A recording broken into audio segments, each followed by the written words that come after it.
Hello, and welcome to another episode of Eat In with Adam and John. Today, I'm going to make pumpkin soup. Actually, I'd kind of refer to it as potato pumpkin soup, because those are the two main ingredients. So, what you do is cut it up. Always cut away from yourself. Don't put your hands in such a way that the actual cutting part of the blade is there, because otherwise you might cut yourself. Alright, now I got my pumpkin cut in half. Now the next thing I need to do is get the guts of the pumpkin out. So what I'm looking for in this recipe is 1.5 pounds of pumpkin. Okay, so this container weighs about 2 ounces. And then you put in the pumpkin, that's about right. Get rid of it. And of course, before I use the pumpkin, I'm going to need to cut this skin off, because I don't really want pumpkin skin in my soup.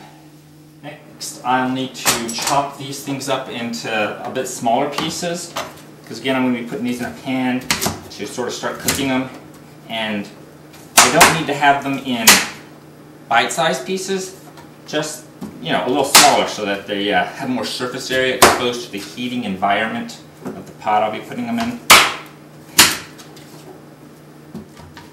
So now my 1.5 pounds of pumpkin is properly chopped up. I can move on to my 1.5 pounds potatoes.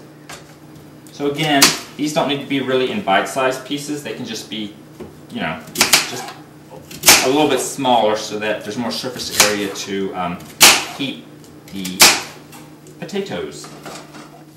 Now we're actually going to get started on the actual cooking part.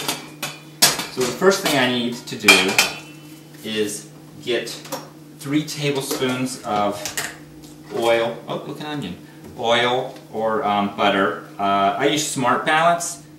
Turn the heat up to about medium and let that start to melt. And while that's going on, I start chopping my onion. So anyway, the recipe calls for 1 large onion. I had a really big onion, so I just cut it in half. So, you know, 1 large onion, or, you know, about how much onion you think you actually want. So once you get the onions to start sauteing and all, and they start to turn a little translucent, you're not really looking to caramelize them, so you can just go ahead and add in the pumpkin and potato, and then you say to yourself, gosh, I should have used a bigger pan. So I'm going to let that cook for a while, get nice and hot, steamy in there, get all the vegetables soft. Alright, so after about 10 minutes or so of letting the potato and pumpkin, onion and butter to saute, just so it gets a little softer. I mean, it doesn't have to be completely cooked. And if you chop them smaller than I did, this will go quicker. Next, you'd add 2.5 cups of vegetable stock or chicken stock, whatever you prefer. I'm starting with water, 2.5 cups of water, and then I'm going to add a little vegetable bouillon. This seems to work best for me. So basically you just pop that in, you get the water boiling. So besides your bouillon or vegetable stock, 2.5 cups of, we're also going to add a little tarragon. I'm going to add about a teaspoon worth of tarragon. And then I'm also going to add a 1/4 teaspoon of nutmeg. And you sort of mix that up a little bit. Got the heat going, cover it up again, and I'll let it get to a good boil until everything's soft and well cooked. So we've let the vegetables boil for about 10 minutes, and whew, nice and steamy. And a good way to test if your vegetables are all done is, you know, take a fork and just find one of the big pieces and just stab it. And if it goes in nice and easily, then it's done. If it's really hard and you kind of have to fight to get the fork in, then you probably need to let them cook for a little longer. So next, take this off the heat, you know, turn the burner off, let it sit over here and cool for a little bit. The next step in the recipe you're going to put the lovely soup you've made into a blender. So you want to get all this into the blender. I mean, you can wait till this is completely cooled if you want, which is probably the wisest thing.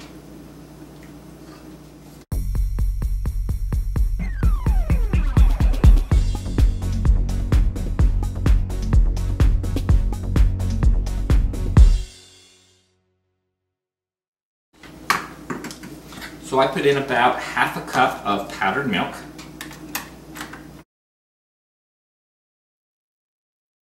So, after you mix it all up good, put it back in the pot.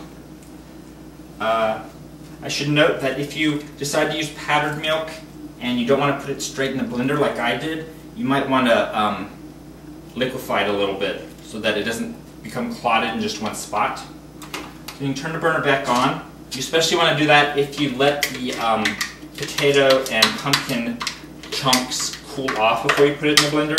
So now that the soup's reheating, if you had let it cool down, I usually add just about, well, it's up to taste, but this is probably 2 tablespoons of sour cream. It gives it a little bit of a tart flavor. You want to mix that in pretty good.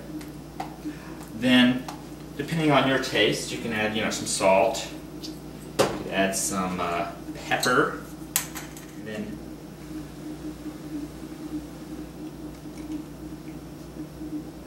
you get to enjoy it. This is very tasty, and like I said, it's slightly sweet from the tarragon, but you got a little hint of the sour cream in there. A very excellent soup. So thank you for joining me on this episode of Eat In, where we made pumpkin potato soup, and hope to see you again.